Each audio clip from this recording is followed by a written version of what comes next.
सभी को जय जिनेन्द्र। मान्यवर, हम सभी लोग मिलकर के आचार्य भगवंत उमा स्वामी महाराज द्वारा विरचित श्री तत्वासुजी ग्रंथ का ऑनलाइन के माध्यम से स्वाध्याय कर रहे हैं, जिसमें अभी तक हम लोगों ने अध्याय 1 के 20 सूत्रों का स्वाध्याय कर लिया है, जिसमें पूर्व की कक्षा में हमने शुद्ध ज्ञान के विषय में विस्तृत रूप से चर्चा की थी। आज हम लोग अवधि ज्ञान के विषय में चर्चा करने वाले हैं। तो आइए आज की कक्षा का मंगलाचरण के माध्यम से शुभारंभ करते हैं। सभी लोग अपने दोनों हाथों को मंगलाचरण के लिए जोड़ लीजिए। मोक्षे मार्गस्य नेतारं मेत्तारं कर्म भूभृतां ज्ञातारं विश्वतत्त्वानां वंदे तद्गुणलब्धये। जय बोली देवादि देविक श्री बड़े बाबा आदिनाथ भगवान की जय। द्वादशांग जिनवाणी माता की जय। आचार्य गुरुवैश्य विद्यासागर जी महाराज की जय। मुनि पुंगव सुधा सागर जी महाराज की जय। अहिंसामय विश्व जैन धर्म की जय। तो आज की कक्षा में हम लोग पढ़ने वाले हैं अवधि ज्ञान के विषय में। पूर्व में हमने मति ज्ञान और शुद्ध ज्ञान की साभेद परिभाषा सहित विस्तृत रूप से वर्णन कर लिया था, समझ लिया था, उनके प्रश्नोत्तरों को भी हल कर लिया है। आज की कक्षा में अवधि ज्ञान के विषय में समझेंगे। अवधि ज्ञान किसे कहते हैं, पहले तो इसकी शब्द सरल अर्थ में परिभाषा समझ लेवें। अवधि ज्ञान जो द्रव्य, क्षेत्र, काल, भाव की मर्यादा लिए हुए रूपी पदार्थ को जानता है, वह अवधि ज्ञान कहलाता है और यह प्रत्यक्ष ज्ञान है। ठीक है। द्रव्य, क्षेत्र, काल, भाव की मर्यादा लिए हुए रूपी पदार्थ को जानता है, वह अवधि ज्ञान है। उदाहरण से, जैसे मैं इस कमरे में बैठा हूँ, दूसरे कमरे में क्या हो रहा है वह भी जान लेना, यह अवधि ज्ञान हो गया। अवधि ज्ञान कितने प्रकार का होता है, जिज्ञासा उत्पन्न हुई। तो उस अवधि ज्ञान कितने प्रकार का होता है, उसी के लिए आचार्य भगवंत आगे सूत्र क्रमांक 21 में बतला रहे हैं, उसी को हम पढ़ने वाले हैं। तो सभी लोग सूत्र क्रमांक 21 निकाल लीजिए। आइए उच्चारण करते हैं। भव प्रत्ययो वधिर देव नारकाणाम। भव प्रत्ययो वधिर देव नारकाणाम। क्या कह रहे हैं? भव प्रत्ययो, इसका संधि विच्छेद करेंगे तो निकलेगा भव प्रत्ययः अवधि देव नारकाणाम। अर्थात भव प्रत्यय नामक अवधि ज्ञान देव और नारकियों के होता है। अब अवधि ज्ञान के दो भेद करें, आगे आचार्य भगवंत बताएं, उसके पहले थोड़ी सी जानकारी कर लेते हैं। अवधि ज्ञान के दो भेद। सबसे पहले गुण प्रत्यय और भव प्रत्यय। अवधि ज्ञान दो प्रकार का, एक तो क्या होता है भव प्रत्यय, दूसरा गुण प्रत्यय। गुण प्रत्यय को क्षयोपशम निमित्तक भी कहा जाता है। भव प्रत्यय अर्थात जो भव के साथ मिलता है, गुण प्रत्यय जो क्षयोपशम के निमित्त से प्राप्त होता है। समझ में आया? नहीं आया? एक बार और पढ़ते हैं। इतना तो आ गया ना सूत्र का अर्थ। भव प्रत्यय अर्थात भव प्रत्यय नामक अवधि ज्ञान देव नारकाणाम, देवताओं के और नारकियों के होता है। 4 गति के जीव हैं, नरक, त्रियंच, देव और मनुष्य। तो देवताओं के और नारकी जीवों के भव प्रत्यय नामक अवधि ज्ञान होता है। भव प्रत्यय जो भव के निमित्त से मिले। अब देवताओं को भव के निमित्त से मिलेगा, जो भी देवता होगा निश्चित रूप से उसे अवधि ज्ञान होगा ही होगा, और जो भी नारकी होगा उसे अवधि ज्ञान होता ही है। अब अवधि ज्ञान से मतलब यदि सम्यक दृष्टि जीव हुआ तो अवधि, और मिथ्या दृष्टि जीव हुआ तो कुअवधि, ये तो जानते ही हैं। तो भव प्रत्यय मतलब जो भव के निमित्त से अवधि ज्ञान प्राप्त होता है, वह भव प्रत्यय नामक अवधि ज्ञान होता है। और भव प्रत्यय नामक अवधि ज्ञान देवताओं के और नारकियों के होता है। अब और उदाहरण से थोड़ा समझते हैं। भव प्रत्यय अवधि ज्ञान किसे कहते हैं? सरल परिभाषा में तो हमने जान लिया, और थोड़ा सा विस्तार करते हैं। प्रत्यय, प्रत्यय का अर्थ क्या होता है? प्रत्यय, कारण, निमित्त, ये सब एकार्थवाची शब्द हैं। प्रत्यय से, कारण से निमित्त से, भाव के निमित्त से, भाव के कारण से, भाव की प्रत्यय से। ये शब्द एकार्थ पर्यायवाची शब्द है। जिस अवधि ज्ञान के होने में भव निमित्त है, जिस अवधि ज्ञान के होने में भव कारण है, जिस अवधि ज्ञान के होने में भव प्रत्यय है, वह भव प्रत्यय नाम का अवधि ज्ञान कहलाता है। सर्वासिद्धि जी ग्रंथ में ऐसा आचार्य भगवंत पूज्यपाद स्वामी जी ने बतलाया है कि जिस अवधि ज्ञान के होने में भव निमित्त बनता है, वह भव प्रत्यय नामक अवधि ज्ञान है। जैसे भैंस, मछली आदि का जल में तैरना, यह भव प्रत्यय, क्योंकि उनको भाव के निमित्त से जल में तैरना है। अलग से उनने तैरना नहीं सीखा, हमें तैरना अलग से सीखना पड़ता है। लेकिन मछली स्वभाव से तैरती है, स्वभाव से मतलब भव के निमित्त से तैरती है। बस पक्षी आकार में उड़ते हैं भव के निमित्त से। यदि मच्छर बना है तो उसकी भाव के निमित्त से ही उसका उड़ना लिखा हुआ है। वैसे देवता और नारकी होते हैं, उनके अवधि और कुअवधि ज्ञान होता है, वह भाव प्रत्यय कहलाता है। सम्यक दृष्टि देव और नारकियों को भाव प्रत्यय ही अवधि ज्ञान होता है, तथा मिथ्या दृष्टि जीवों के, मिथ्या दृष्टि नारकियों के कुअवधि नामक विभंगावधि ज्ञान होता है। तीर्थंकरों के भी अवधि ज्ञान होता है। ऐसा गोमठ सार जी ग्रंथ में आया है कि सम्यक दृष्टि जीव मतलब नारकी और देव हैं, यदि वो सम्यक दृष्टि होंगे तो अवधि ज्ञान, और मिथ्या दृष्टि होंगे तो कुअवधि, और तीर्थंकर के तो अवधि ज्ञान ही होता है। यह भाव प्रत्यय हो गया। भाव प्रत्यय के बारे में हमने समझ लिया। अब आगे समझेंगे गुण प्रत्यय के बारे में। तो आगे सूत्र क्रमांक 22 में गुण प्रत्यय के बारे में विशेष चर्चा करेंगे। तो भाव प्रत्यय आ गया, अवधि ज्ञान के दो भेद, गुण प्रत्यय, भाव प्रत्यय। जिसके होने में, अवधि ज्ञान के होने में भाव निमित्त है, वह भाव प्रत्यय अवधि ज्ञान कहलाता है। अब चलते हैं गुण प्रत्यय की ओर। ठीक, चलिए सूत्र क्रमांक 22 का उच्चारण करते हैं। क्षयोपम निमित्तः षड् विकल्पः शेषाणाम। क्षयोपम निमित्तः षड् विकल्पः शेषाणाम। क्षयोपम निमित्तः, जिसमें क्षयोपम निमित्त है, वह गुण प्रत्यय अवधि ज्ञान कहलाता है। जिसमें क्या निमित्त, क्षयोपम निमित्त है, वह गुण प्रत्यय अवधि ज्ञान कहलाता है। षड् विकल्पः, और यह कितने विकल्प वाला है, 6 भेद वाला है। शेषाणाम, और यह शेष के होता है, किसके, अब तो 2 ही बचे, देव चले गए, नारकियों के भाव प्रत्यय होता है। अब मनुष्य और तिर्यंचों के गुण प्रत्यय नामक अवधि ज्ञान, क्षयोपम निमित्तक नामक अवधि ज्ञान होता है।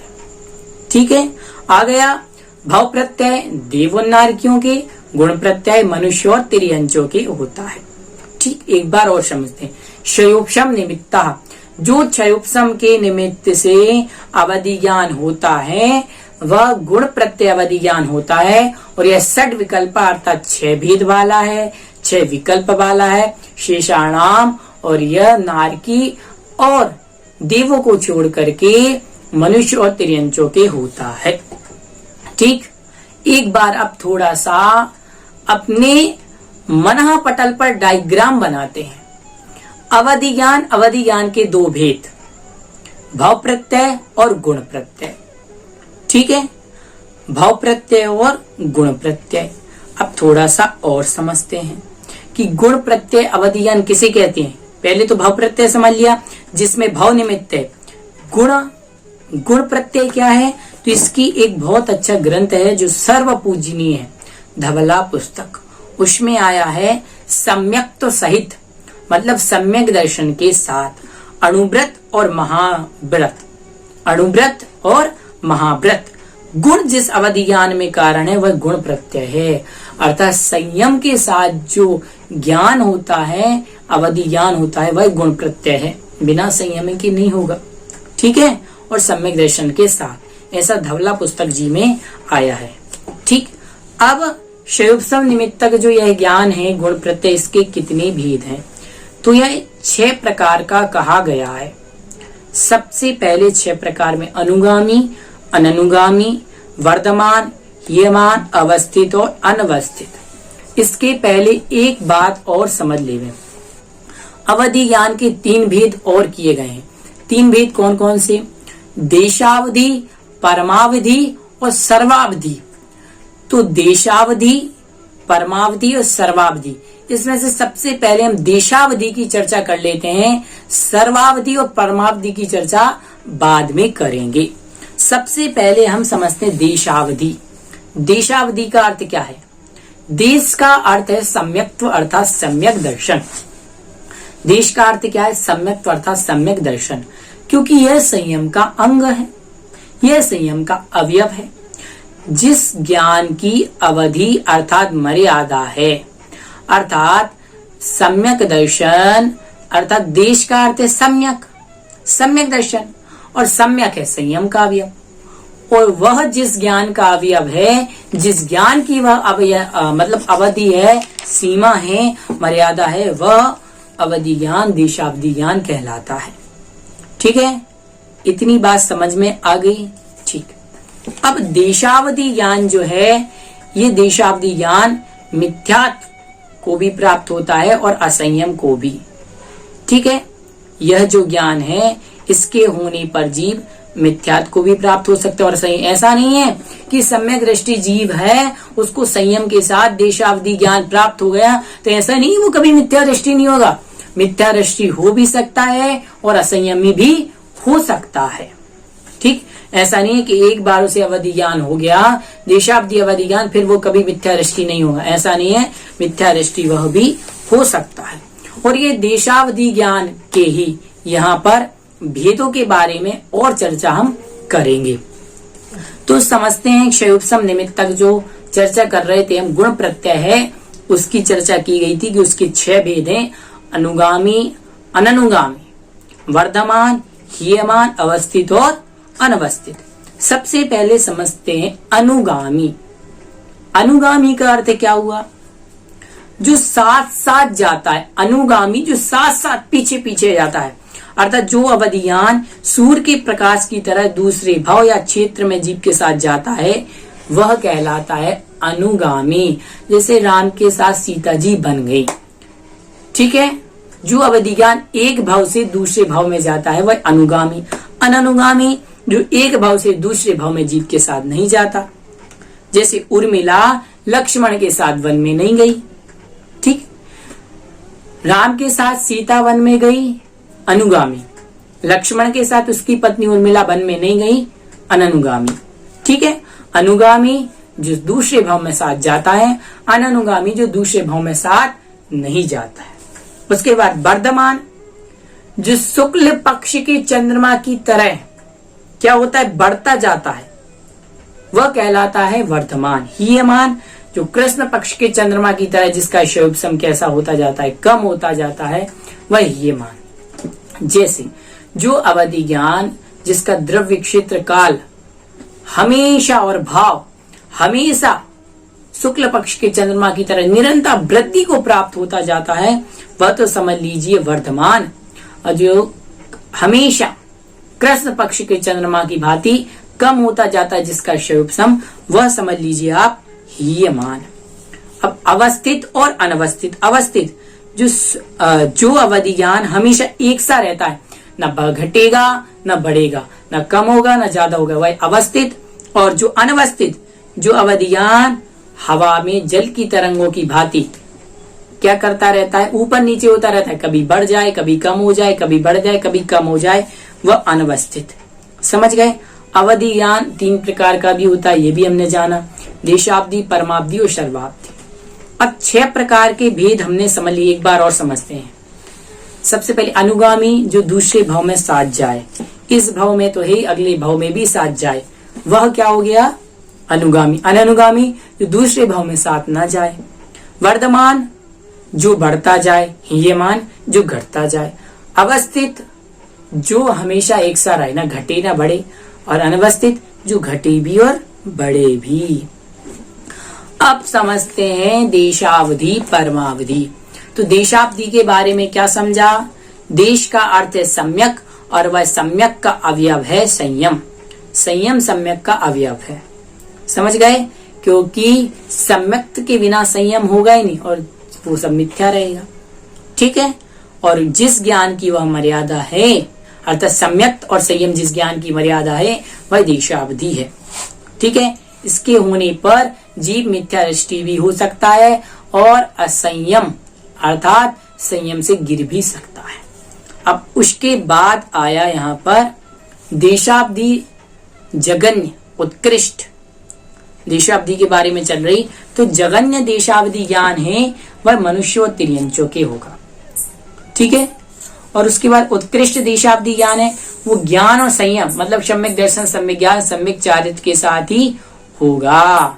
यह आप समझ लीजिए, ऐसा गौमट सार जी में आया है। उसके बाद परम का अर्थ है लोकमात्र, असंख्यात लोकमात्र संयम के विकल्प अभीष्ट हैं, वह परम अवधि ज्ञान की उत्पत्ति संयतों के साथ ही होती है। यह जीव कभी भी न मिथ्यात्व को प्राप्त होता है न संयम को। मतलब जो असंख्यात लोकमात्र संयम के साथ प्राप्त होता है वह परमावधि ज्ञान है। और एक बार परमावधि ज्ञान हो गया तो समझ लीजिए कि फिर मिथ्या दृष्टि नहीं होंगे। और सर्वावधि, सर्व का अर्थ है केवल ज्ञान। सर्व का अर्थ क्या है? केवल ज्ञान। और उसका विषय जो जो अर्थ होता है वह उपचार से सर्व कहलाता है। और सर्व अवधि अर्थात मर्यादा जिस ज्ञान की होती है वह सर्वावधि, अर्थात जिस ज्ञान की मर्यादा सर्व अवधि है, जो कभी घटने वाला नहीं है और ऐसे मुनियों के, निर्ग्रंथ मुनियों के होता है, वह ज्ञान सर्वावधि कहलाता है। ऐसा धवला पुस्तक जी ग्रंथ में कहा गया है। और एक बात विशेष ध्यान रख लीजिए कि सर्वावधि और परमावधि ज्ञान हमारे नहीं होगा। सर्वावधि और परमावधि ज्ञान चरम शरीरी जो उसी भव से मोक्ष जाने वाले हैं उन्हीं मुनिराजों के सर्वावधि परमावधि ज्ञान होता है। ऐसा आचार्य भगवंती ने गौमट सार जी जीव कांड ग्रंथ में कहा गया है।